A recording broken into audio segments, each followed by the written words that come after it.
Thank you. It's a pleasure to be here at Treaty 4 2006 gathering.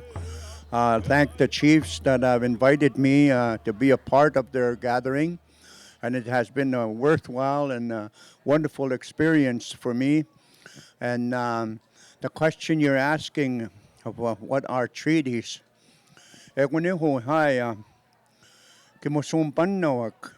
ancestors, they were foretold. Mamonistam, the very first time, the message that the sent one came to one of the holy people in the ancient times. That our systems were of the way God, Holy Spirit sent ones, how we were to organize ourselves and how to structure our governance systems. And as nations, there were times that we gathered. We had some massive summits. They were called Wihtaskiuna. And it was the time,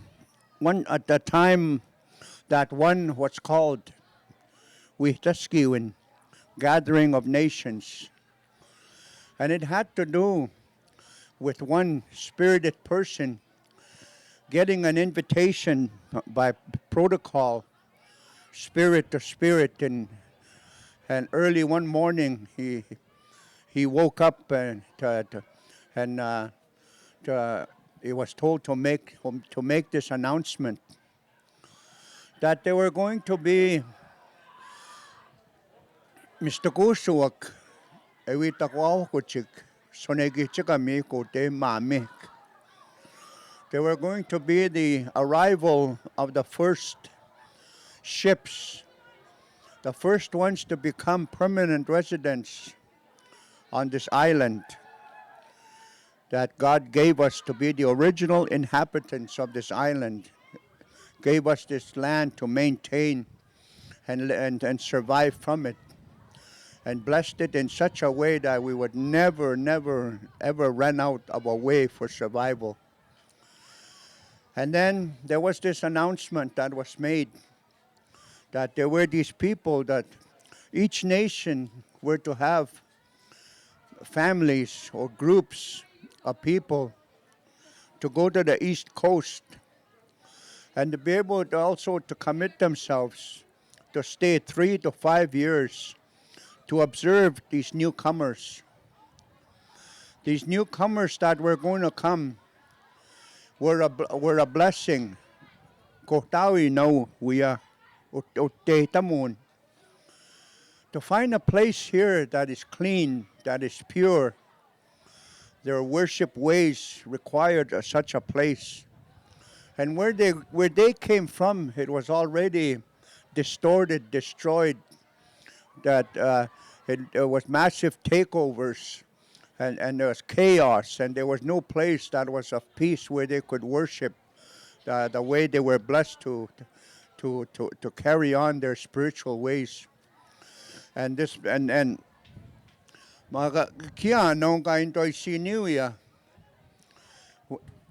after God laid out the rules, how to conduct ourselves on this island here after the Ice Age, we kept our part of the bargain to honor His word, to live in accordance, to be related to one another, to have compassion, to look out for one another,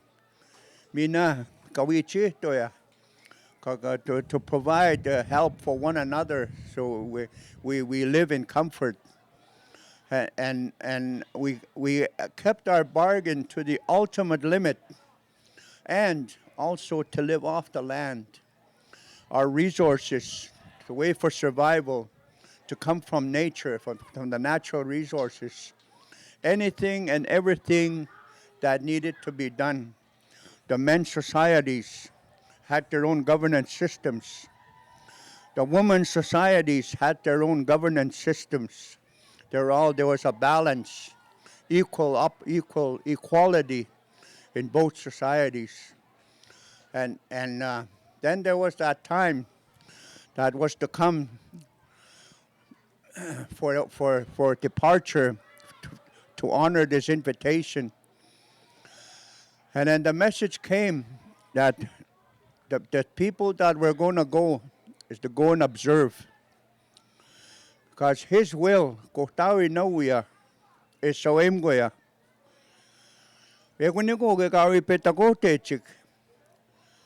Ewi pe miskoto na magoya akok. Miskoto tawi staoma, tawi cheta ko mask, tawi che goya akok. Tawi cheta ko mota hista na utanse gis migusia. To be related to the way we were blessed, and also to live in comfort and to worship in comfort. In turn, they're going to bring technology to make life easier. Prior to that, it was all stone tools, and we know that the type of life and resources we had to use to survive. They were going to bring an easier way for both societies, the men and the women. And then also their way of dealing with nature for survival, the gardens, the irrigation, the agricultural ways, all of those technologies for survival they were going to bring, because that is the life that was going to be for us from then on. And then that was also the first wave of people to come here from different islands. After that, as the story was told, they were also told that there would be a second wave, the ones that we're going to watch out for. And that was going to be now, as we know, 1492. These other ones predate Columbus by 400 years.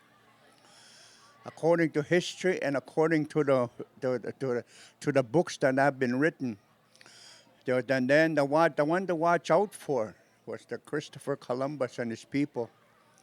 Then the next wave were the ones to come to take. He said that we're going to destroy indigenous humanity, but had total disregard for natural ways and our way of life. There's going to be an onslaught of everything that we were granted here. And then there was going to be the fourth wave to come in the future. That was the one to come and help for us to regain who we are, to invigorate our way of life and our way of worship, and also our way of life and our way of carrying on with a bicultural way of life, but remaining within the bounds of our circle and not to overstep that line. And we were told if we overstep that line, nothing would ever go right for us.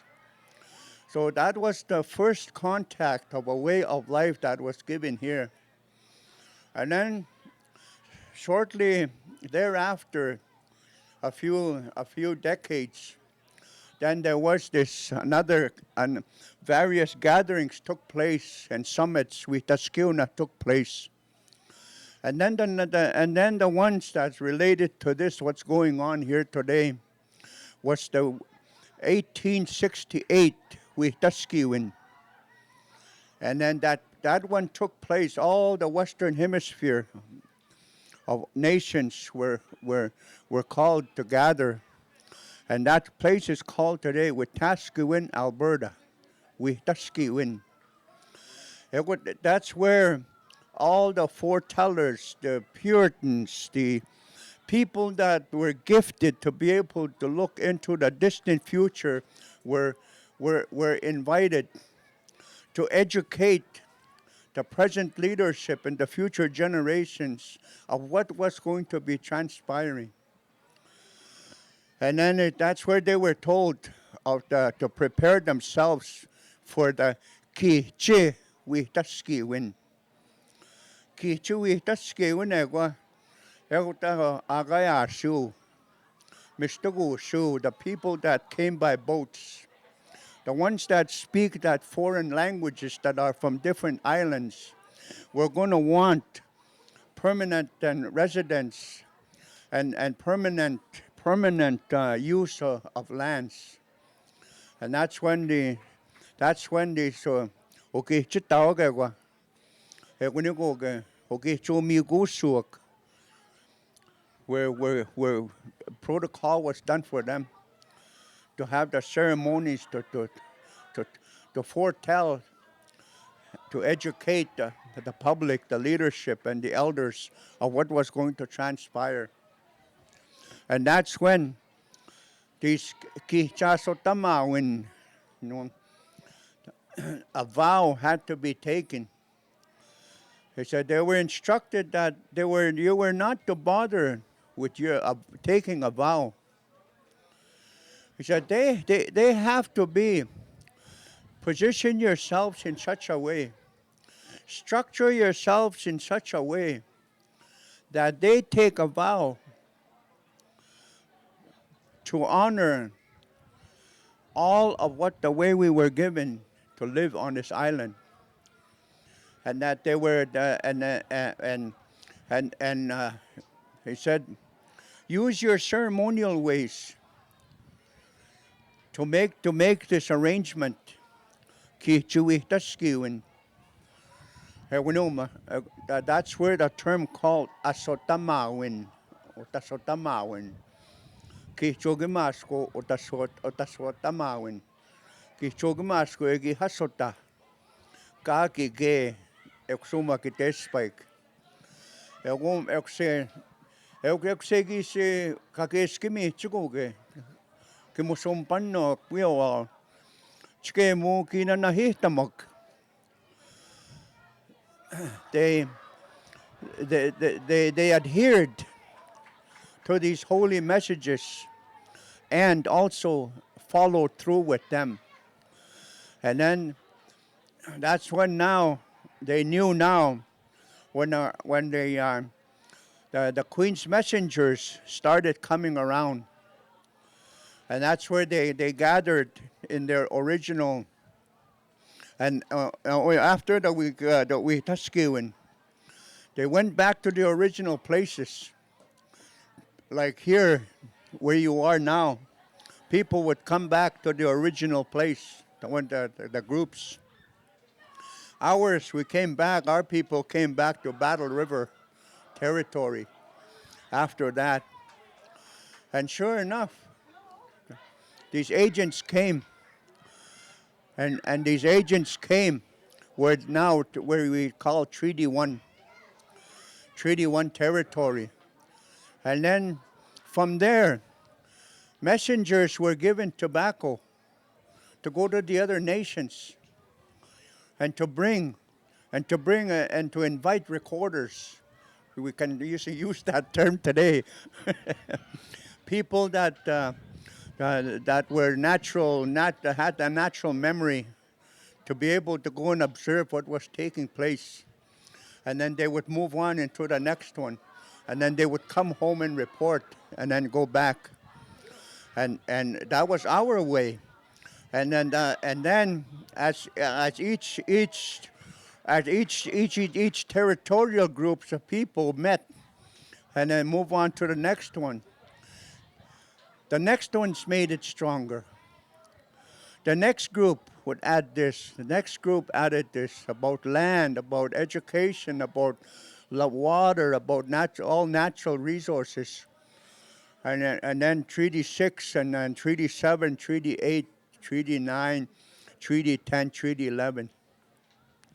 All of these, the Commissioner, Alexander Morris, came.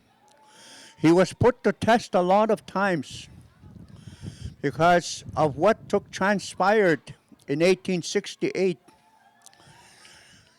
And then people were reminded, don't forget this, ask him about that. How is he going to deal with this? Medicare. Okay. A summary about Medicare. They were put. The agents were put into a hut was made like a sweat lodge, and an Iwipi lodge ceremony took place in there. And then they were asked about their Medicare, where they came from, what they had, and the agent sat in there, and the Indians on the other side, and one side over here. And then when the lead singer or the lead ceremonial man asked the agent, said to feel in front of him. And as he was telling this story about what they had, we have institutions. We have these specialists that take care of the sick. If something happens to a person, they're put in there temporarily till they get well, and then they can go. Once they're able to move around to go and heal where they come from, to their place, and on like that. And then he says okay, he said, now feel in front of you, he said. So he felt around, and he felt a bag. He says, this is our medic, he said. This bag belongs to our medic. He says, well, open it. Yuhte na magesa. Yuhte na, he said, through a translator. Nton geegota. He disim skuna man gigway. Wihtamonan gigwayan ma. Everything every part, all the contents of this bag that you have here, everything that you touch, describe what it's for, what you use it for, why is it used? All of these, everything came these vials. What's in there? What's that for? Certain way to heal something. Came to scaffolds, for mini operation. Came to making in case of a bone breaks or something, how to mend it. All of those were in there. And he said, is this what is everything that you described over here? Is this what you're willing to provide here? Once we agree to share the land with you. Once you begin to take from the land, this is what you're going to replace it with, these institutions that you talk about. He was asked 4 times, and he said, yeah. And then he sang another song. And then after that song, he said, now feel in front of you. He felt, here was me what, and medicine bag, medicine me what, all the content now. He says, what do you feel? He said, this is a tall bag, he said. A tall bag. It's made of leather, it's tied up on top. Okay. He said, now, he says, untie that. Feel in there. And there was pouches. What is this for? He asked. And he was told what it was for. And all the ailments of a person. And it was dug in there. And he came and felt this rawhide. And what is this for? He said. And in the event, he said, somebody breaks a leg or bone. He said, that's what we mend it with. These wraps, that's what we put in there. The leaves that are in there, he said, that's what we insert in there for, wrap it. So the healing takes place. And all of these, he said, and then and then in there was bones, sharp bones. What are these for? Well, in the event we need to insert something, need to insert a blood vein to take out blood in case if it's infected. That's what we will use. What are these sharp objects here? Well, in case somebody has brain damage and need to release pressure, so okay, to be able to cut so the bleeding takes place in case the brain swells, he says, and then there's this surgical procedure that is done to make that brain, the swelling come down. All of these things. And then he asked, where do the sick go? If a woman is going to have a child, where do they go? He said they have a society here of women, a society of men who are healers. They have a separate lodge that they go to temporarily, and they go stay in there. Same thing what you described. Now, what you are describing over here, the change that you're going to bring for us to continue our way, for our ways to continue. Is this what you're promising? Is this what you're reassuring? That we will have all of these full rights? No expense to us. Is this what you're reassuring? Is this what you're promising? Is this the vow you're taking? 4 times, yes. Is this the way you're promising? 4 times, yes. And then, okay, now he says, close that. He says, tie it up the way you found it.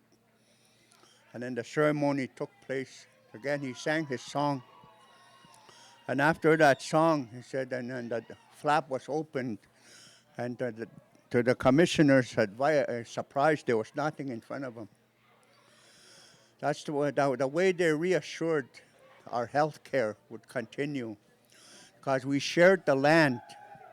Everything would be paid for in advance. And when it came to education, the same thing.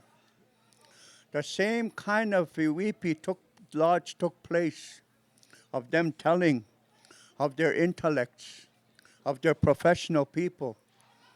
And then for us to carry on our way to stay alive, our language to stay alive, our ways of living, our ways of being environmentalists, that we will be able to teach, to have that place to teach. Yes, yes, yes, yes, 4 times. All of these things they were very carefully crafted by our ancestors. When it came to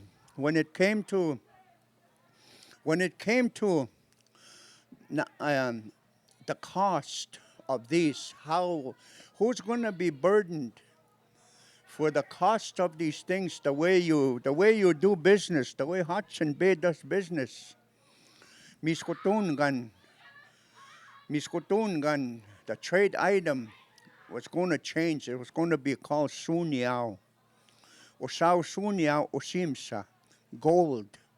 Gold's sibling is going to be what you are going to be dealing with in order to exchange for what you need in our society.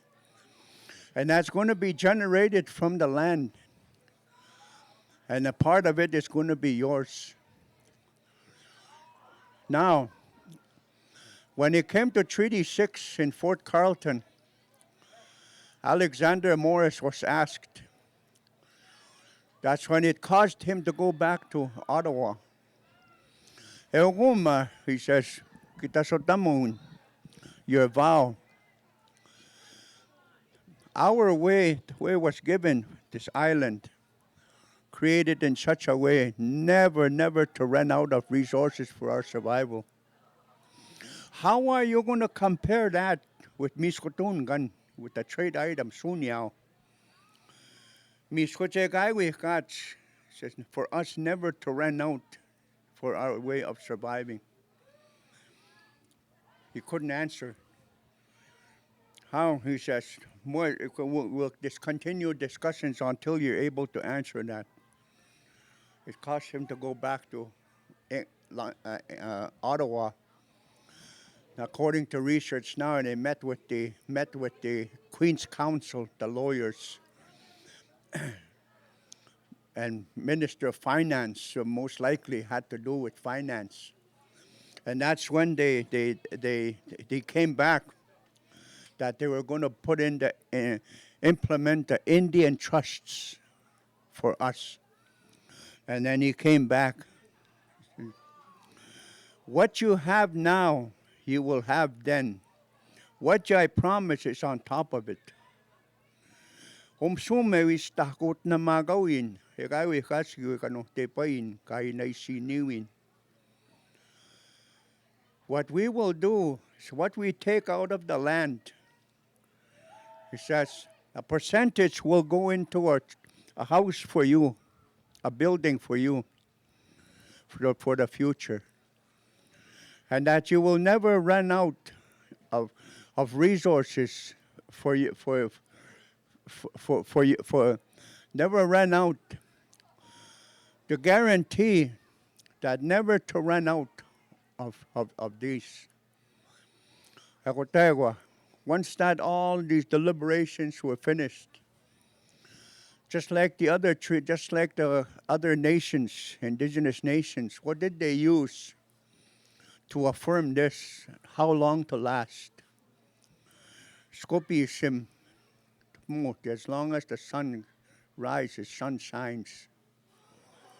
Kagege, to bring life to everything so we continue to survive. As long as the grass grows, kahyogi, everything for our survival to come from there, including this new way from the earth, including this new way. Miskotun going to always be in that, to always go into that trust. As long as water flows, as long as they're indigenous peoples, as long as they're indigenous nations, this is how long this deal is going to last, this arrangement. As long as the water flows, okay? What happens before we are born? See, the water comes out first. That's what was in there. That's what that was included in there. As long as there's human beings, indigenous human beings, that's how long this. As long as there's one nation standing to defend what that is God given, it would continue. This is what and the word treaty is an international term when you are going to exchange exchange of systems, how systems are going to work for both parties at the treaty. Kaya no, o tasochike win, say the Queen's vow. Tipahmatu win. The one that has to be paid. I said he took a vow to we agreed to share the land and they would pay for it. They would pay for it to put into trust. Now today we are owed, and they never lived up to this arrangement. Right in 1876. The Canadian government copied the American Detribalization Act and made up the Indian Act as we know it today and amended it from time to time to ensure that nothing was going to work for us. Because the deal was such a good deal, there was no getting away from it. The only way they could get rid of it, or to get rid of that deal, was for us to die off.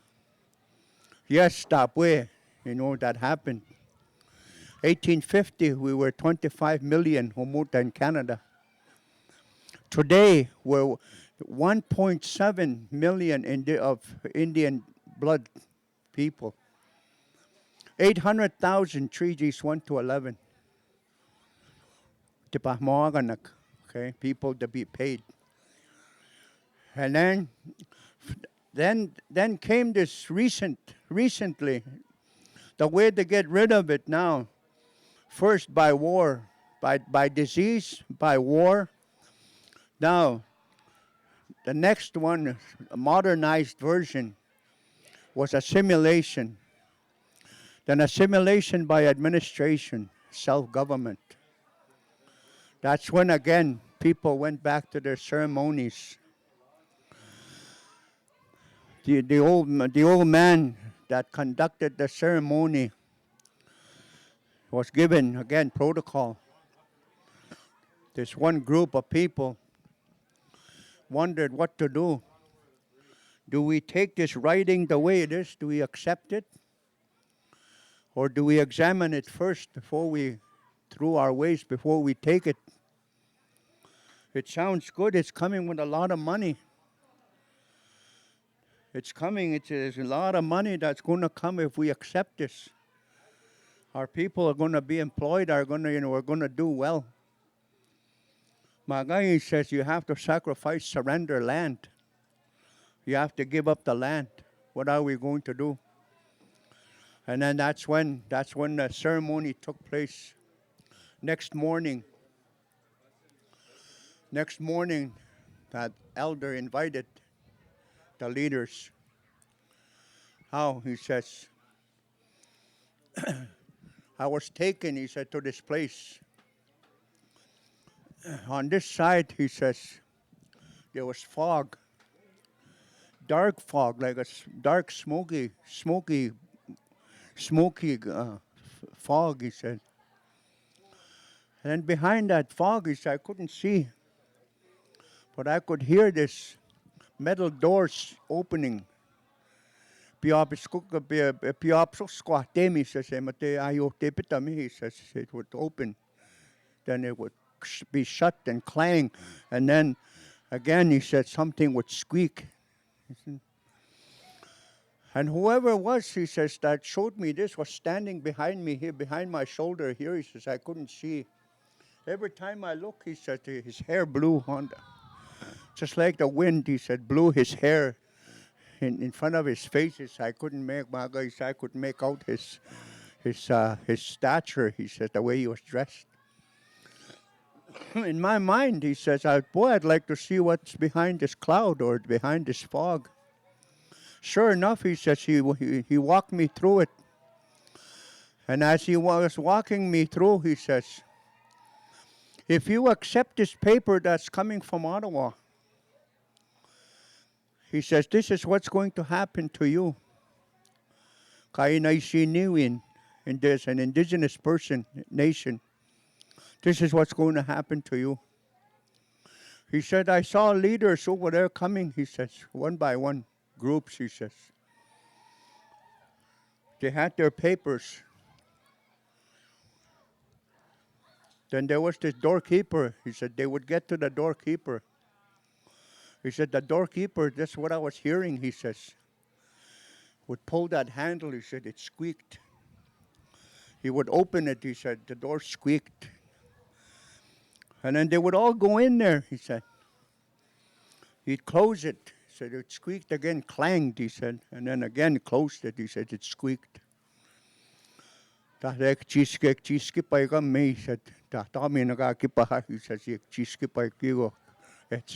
he said, it echoed. And then one by one, he said, and they didn't come out from any other place, he said. It didn't come out. They went in there and that was it. How? Then I thought, I wonder if he'd be able to show me what's going on inside this metal building. There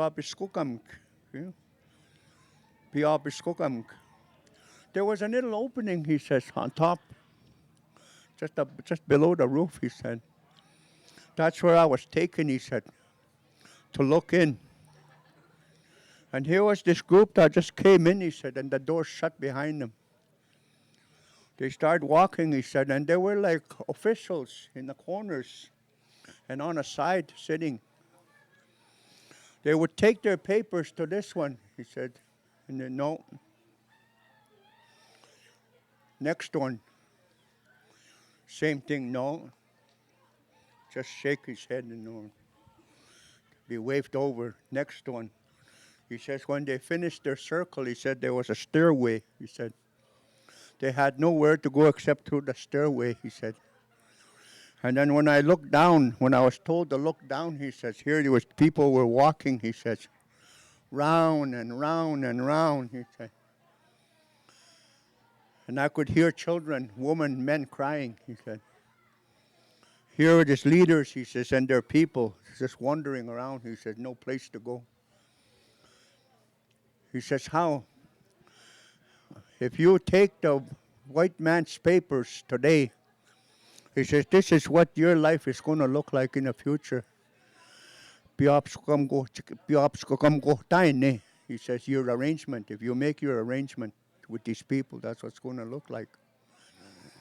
Maga, if you want to survive, he said, this is what your future will look like.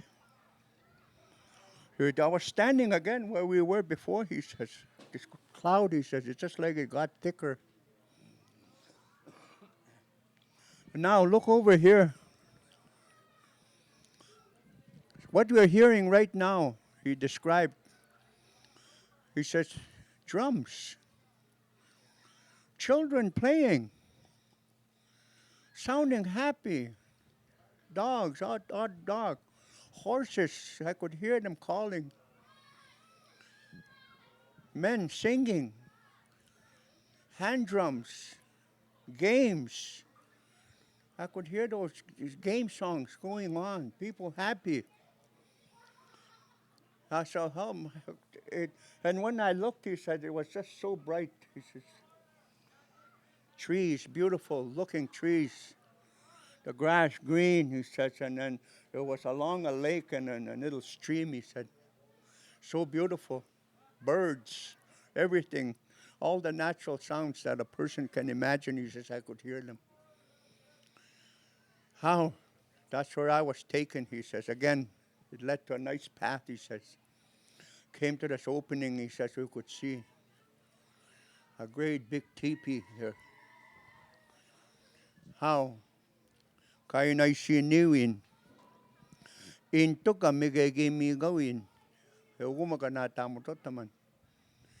Into kam geunako ta tuni ka niwin. E kaya uyo umut na. Umut naman he says. An magagismigusin kakakewan. If you maintain this and just make the necessary arrangements the way you were told, the way you were foretold, is to make these necessary arrangements, and then they would have no choice but to adhere to your demands, to your desires. That's all you'll have to do, he says, and you will have this. He says, look at this, he says. When I looked, he says, I saw a massive teepee. He says, and off of there, he says, when I first heard this story,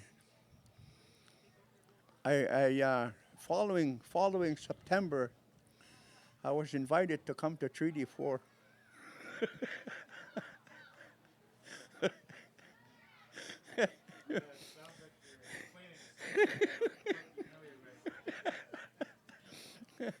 Driving in this lane here, okay? I saw this massive teepee in Tukamig, okay? An indigenous law house, an indigenous government house, okay? The first government house of the land, okay? The next one is the Governor General's house, okay? First government of the land, second government, third government province. This is exactly what the elder described in his vision. It's what he was supposed to, the process and the foundation, how to reaffirm the foundation in us, for this generation to survive and continue to survive in accordance to that. Sa tamaon, skupising tapmotit. Mas ko siya so kito pigiki. Eko ni peace ko katapagis. How to be all time, how to be in all time motion. And eguma egi hasota, okay? So deliberations have gone on. See, 1980s, back and forth, back and forth. Every time we attempt to step over and accept and be just like a municipality, nothing goes right. Nothing seems to go right for individuals even. But the ones that stay within the bounds and continue, they seem to prosper. Even individuals stay healthy, stay alive. Nothing happens to them. So now, yesterday, it discontinued all this time. Organizations wanting chiefs and leaders to step over the boundaries, to sign in these papers, to turn the land into fee simple. Wistawao, okay? And one young man described it as our last four generations were knocked out. Same scenario, same example as when you're knocked out, you eventually wake up. See, we've gone through that 3 generations of everything that happened, of all those 4 things that, those waves of non-Indian people that came and their ways of doing things and the effects. But now we're awake. We're awake today. We have the capacity. Look at each nation throughout Treaty 4. How many academics? Look at the institutions that we have that are turning out Indigenous professionals today. All they need is a place like here, this Treaty 4 Lodge here, to function and to be re-educated, to do things in accordance. Which is, once you present your documents, he says they'll have no choice but to abide by them. And now yesterday, the representative of the Crown in Canada, okay, the one that sits for the Queen in Canada, that have that nation-to-nation arrangement with us, came and said it's time to reinvigorate our relationship in accordance to the treaties. So how much now all we have to do, what the organizations were coerced, the words they were coerced to choose to put in those papers to lead us towards that metal building. All we have to do is pull them into our realm and rewrite everything in accordance. Once we have the mechanisms in place. We have the people to go to now that we will not be refused. But then again, our elders of today, our professionals of today, our advisors of today, the 4th wave has educated us how to be bicultural thinkers, how to be bicultural intellects, to ensure that we keep in place what God gave us, to make sure that's in place for the next generation and the unborn. That's all we need to do now. Now, and our leaders will have to make that choice. Our leaders will have to go now to the people. What is the master leader, the master convincing power? Is the will of the people.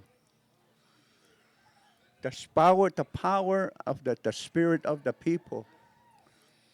To say no to what the organization is trying to come to offer on behalf of the people in the metal house. It's just as real as I'm saying right now, because it's real. The papers are coming from there now. They're not coming from the government. They're coming via those organizations, and those chairs are occupied by our own people. So they too, in the future, they'll have a place. They'll have an office, they'll have a function, they'll have a role. And this is what the treaty is. Asotamatuin. Etipa moaganu inuma. Everything is to be paid for. Everything is paid for in advance. Everything that you need, okay? One of them trust is $2.4 trillion. The Indian trust is $2.4 trillion. Each minister goes to Parliament and requests to draw money from that trust to give to us, and they control it. Why can't it be done from this treaty office here, this government house here? A treaty commissioner in Ottawa and a sub-office here work with Parliament, go through Parliament, request for that funding to come out of the Indian Trust and go directly to the education house on the reserve, the health house of the reserve, Department of Education, Department of Health, Social Development, Family. Our systems again will function. Our society systems again will function. There'll be a balance, equality of roles, equality of opportunities for men and women societies. It is possible. Because